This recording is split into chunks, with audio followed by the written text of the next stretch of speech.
All right, how do we calculate how long it should take an object to fall when that object is in free fall? So the first thing we need to do is just remind ourselves what free fall is. So free fall is moving only under the influence of gravity. So gravity is the only force acting on that object, and we know gravity has a uniform constant acceleration on Earth, and that is negative 9.8 meters per second squared. And we can use this information to figure out how long it takes objects to fall if we ignore air resistance. So as part of your free fall lab, you're going to calculate how long it should take your egg carriers to reach the ground from the top of the band tower.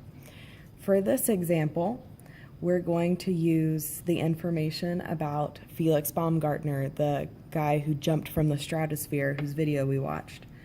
So we would ask the question, how long would it take Felix Baumgartner to free fall? And if you remember from the video, he went up 24.2 miles.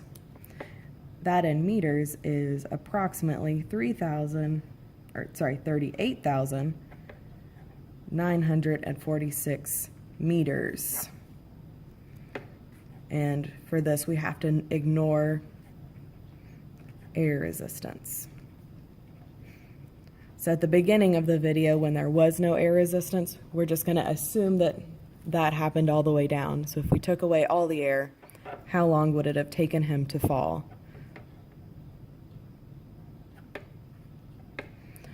All right, so let's break our equation down into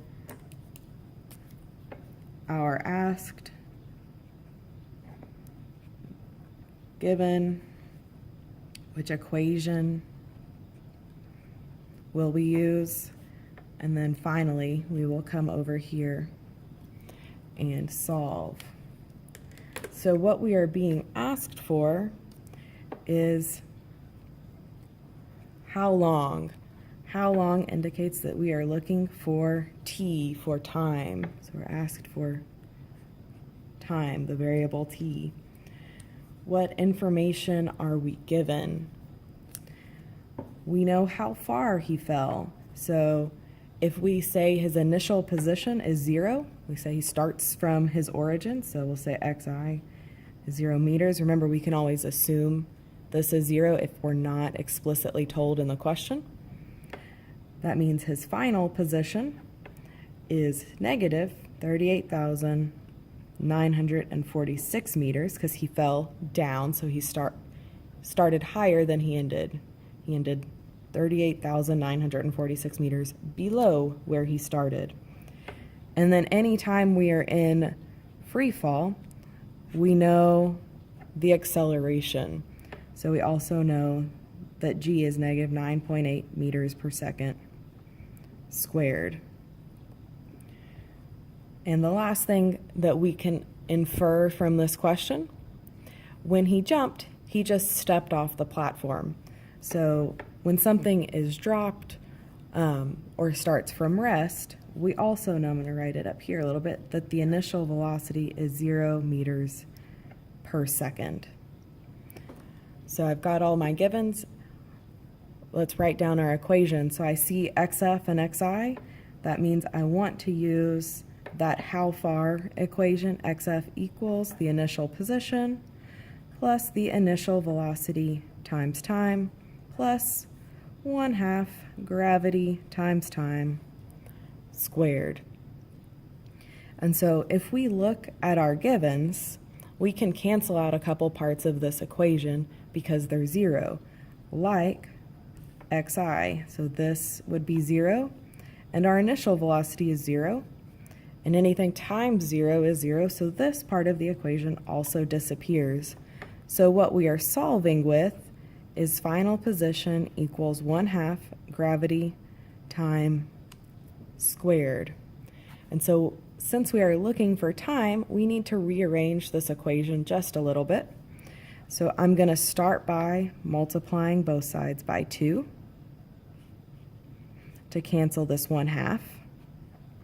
So I have 2xf equals gravity times time squared.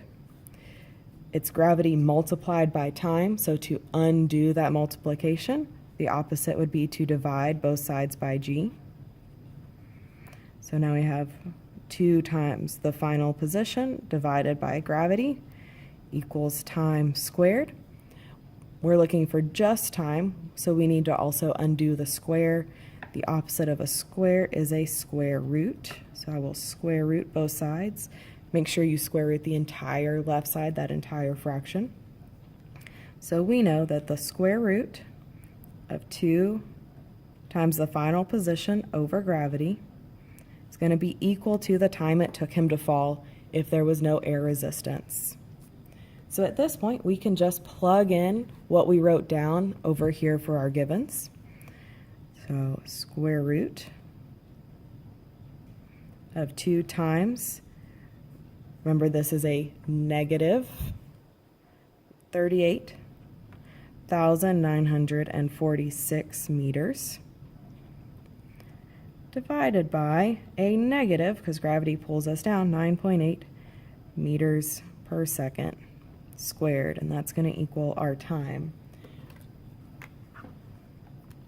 So on my calculator, 2 times negative 38,946 gives me negative 77,892 divided by negative 9.8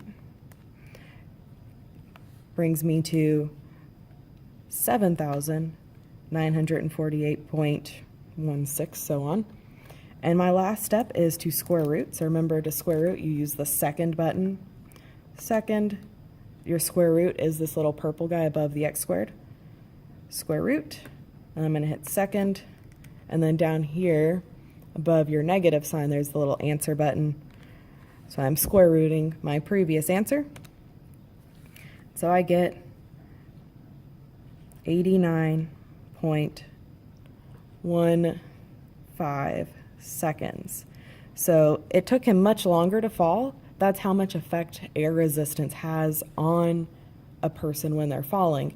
If we took out all the air below him, it would have only taken him about 1.5 minutes to free fall. And for your lab, we can assume that the air resistance is negligible because we didn't drop it from higher than 10 meters. And if your egg carrier was dense, hopefully it wasn't affected by air resistance too much. That's what you're going to see as you go through this lab.